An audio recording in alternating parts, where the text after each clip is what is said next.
how's it going? So today I have a subject that's important for every single fish tank that you'll ever have. That subject is flow. The flow is movement of the water, and it's basically important for every fish tank to have some flow, unless you're trying to recreate a puddle. Flow is in rivers, in lakes, and streams, in the ocean. It's really everywhere. So let's get started. Why is flow so important?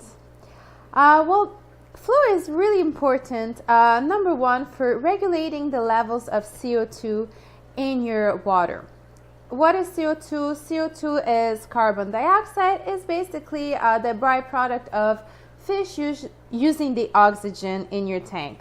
So if there is no flow, your tank will get higher levels of CO2, and your fish will practically, go breathless in the tank, let's say it this way. So when you have flow, there's oxygenated water that circulates around much more easier, and your fish can breathe. Also, levels of bacteria and parasites, they multiply much quicker in anaerobic conditions. Anaerobic means basically there is no air, no oxygen.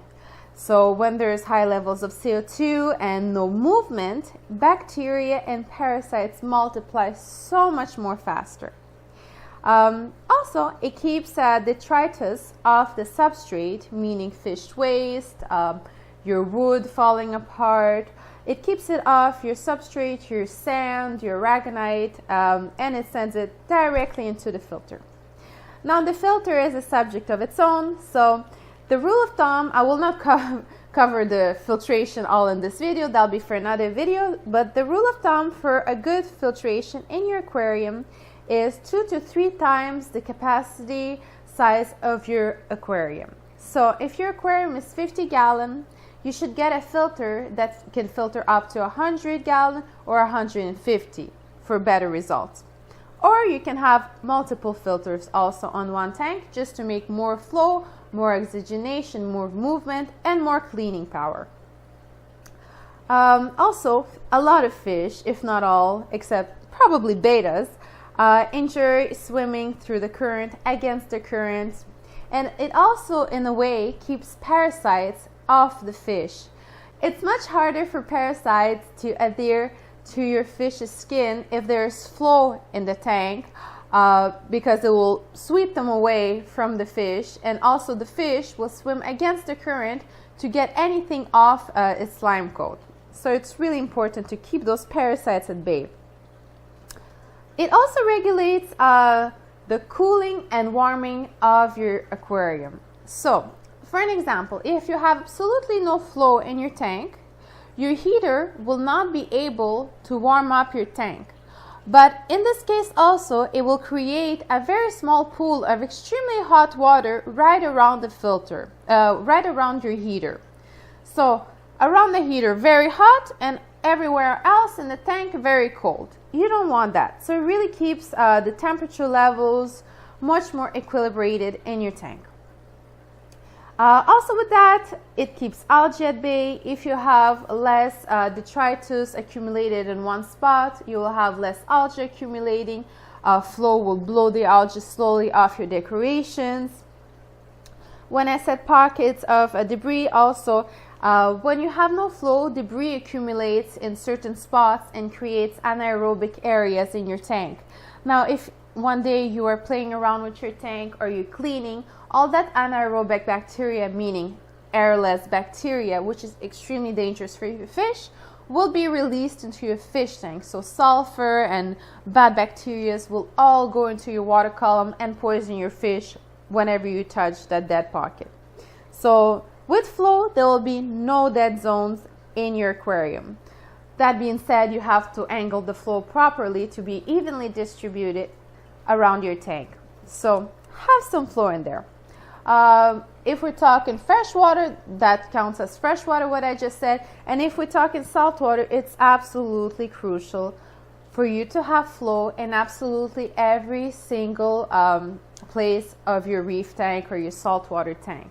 Saltwater fish absolutely need flow, as it mimics the waves of the ocean, and little tide pools even have flow. So really make sure to angle one or several pumps all over your tank to have no dead zones whatsoever.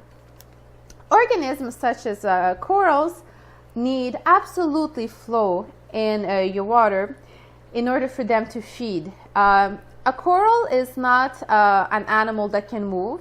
Oh, it might be a surprise to you. A coral is actually an animal that has some algae inside of it that helps it for photosynthesis, unless it's an anemone and that actually requires feeding. So therefore, your corals cannot eat any meaty or debris or any food that you're giving them in the water column if there is no flow to get it to them. So yes, you can spot feed, but your corals will die just by the lack of flow to them. So it's really important for corals to have flow, otherwise they'll think, oh, no flow, there we go, we're gonna die of starvation, and they close and die. Now, how do you create flow in an aquarium? If you want to go the simple way, the simplest first method ever that anyone has ever created flow in their tanks is a filter. Get a nice strong filter, just as I told you prior, 2 to 3 times the capacity of the size of tank you have. So strong filter can evenly send water and movement through your tank. If you're using a spray bar, the spray bar will condense your water jet and then send it out of the little holes in several areas of your tank. Now this is the filter if you're using. If you have a canister filter, that's what a spray bar would do for you. And if you have a hang-on filter, well, the hang-on filter, you would need 1 or more if it's a big tank, just to send some flow from the surface. Basically what you want is the surface of your water to constantly be broken in order for new oxygen to penetrate your tank. Aside filters, what you can also use are power heads or wave makers. I personally prefer wave makers since they've been made over power heads, just because of the way they suction in the water. It's more evenly, there's less chances of fish getting stuck in the intake of the power head, and also they create better waves. Some of those wave makers actually come with programations where you can actually mimic a wave. In this very video, there is a wave maker that creates the effect of a wave. So if you see just like slight movement of the surface in wave motion, that's what it's doing. So power heads are good, but if you can afford a wave maker, go for it. It's a very good one.